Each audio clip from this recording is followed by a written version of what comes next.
रात्रीचे 9:15 झालेले असतात. त्याच वेळी महावितरणच्या सबस्टेशनमध्ये एक अधिकारी एकटेच बसलेले असतात. नेमका त्याच वेळी वॉचमन सुद्धा बाहेर गेलेला असतो आणि याच संधीचा गैरफायदा घेत एक लहानसा दिसणारा तरुण या सबस्टेशनमध्ये घुसतो. त्याच्या हातात एक लोखंडी रॉड असतो आणि याच रॉडनं तो या अधिकाऱ्याची चक्क हत्या करतो.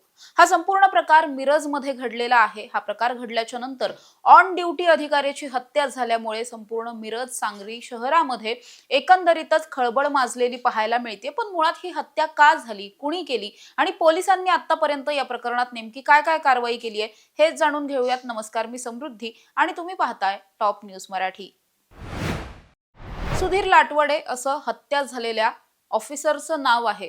ते ऑपरेटर म्हणून गेल्या अनेक वर्षांपासून महावितरणमध्ये काम करत होते. मुळात घडलेली ही जी काही घटना आहे ती बुधवारी घडली आहे. झालेलं असं होतं की गेल्या अनेक दिवसांपासून मिरजमध्ये असलेल्या महावितरणच्या या सब स्टेशनमध्ये एक खाजगी कंपनीचा वॉचमन रुजू झालेला होता आणि हा वॉचमन दररोज ऑफिसमध्ये आल्याच्या नंतर त्याची जी बाईक असायची, ई बाईक असायची, ती त्याच ठिकाणी चार्जिंगला लावायचा आणि ऑपरेटरला ही गोष्ट आवडत नव्हती. त्यामुळेच ऑपरेटरनं एक दिवस काय केलं तर ज्या कंपनीचा हा वॉचमन होता त्याच कंपनीच्या सुपरवायझरला, म्हणजे या वॉचमनचा जो हेड असतो, त्यांना फोन करून हे सगळ्या बाबतीतली गोष्ट जी आहे ती सांगितली आणि त्याला असं सांगितलं की इथून पुढे इथे गाडी चार्जिंगला लावू नकोस असं त्याला सांग. पण सुपरवायझरनी जेव्हा वॉचमनला हे सगळं सांगितलं की तुम्ही आता इथून पुढे तिथे चार्जिंगला तुमची बाईक लावू नका, हे सांगितल्याच्या नंतर मात्र वॉचमनला ती गोष्ट आवडली नाही. त्यावरून वॉचमननं ऑपरेटरकडे जाऊन विचारणा केली आणि त्याच वेळी ऑपरेटर आणि वॉचमन या दोघांमध्ये सुद्धा भयंकर वाद झाले, जोरदार भांडण झालं.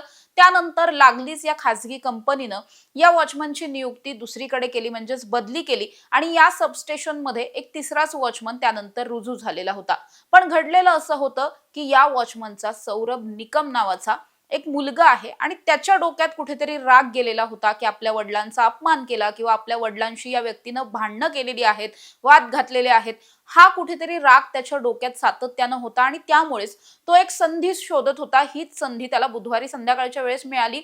घडलेलं असं होतं की जो नवीन वॉचमन नियुक्त झालेला होता तो त्याचा डबा आणण्यासाठी म्हणून त्याच्या बसण्याची जी जागा असते त्या ठिकाणून तो बाजूला गेलेला होता.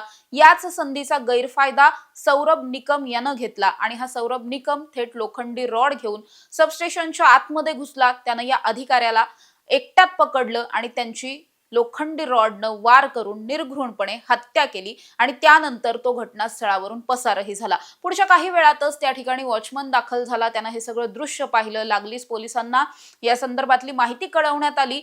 अनेक या सगळ्या प्रकरणामधले जे वरिष्ठ अधिकारी आहेत ते सुद्धा घटनास्थळावरती दाखल झाले. पोलिसांनी तातडीनं या प्रकरणामधला गुन्हा दाखल करून घेतला. काही सीसीटीव्ही चेक केले, ज्यामधून आरोपी नेमका कोण आहे हे लगेचच पोलिसांना निष्पन्न सुद्धा झालं. पोलिसांनी पथकं पाठवलेली होती या आरोपीच्या शोधासाठी आणि विशेष म्हणजे कौतुकास्पद बाब अशी की अवघ्या 1 तासामध्ये या आरोपीला पकडण्यामध्ये पोलिसांना यश सुद्धा आलं आणि त्यामुळेच या प्रकरणातला आरोपी अटकेत आहे.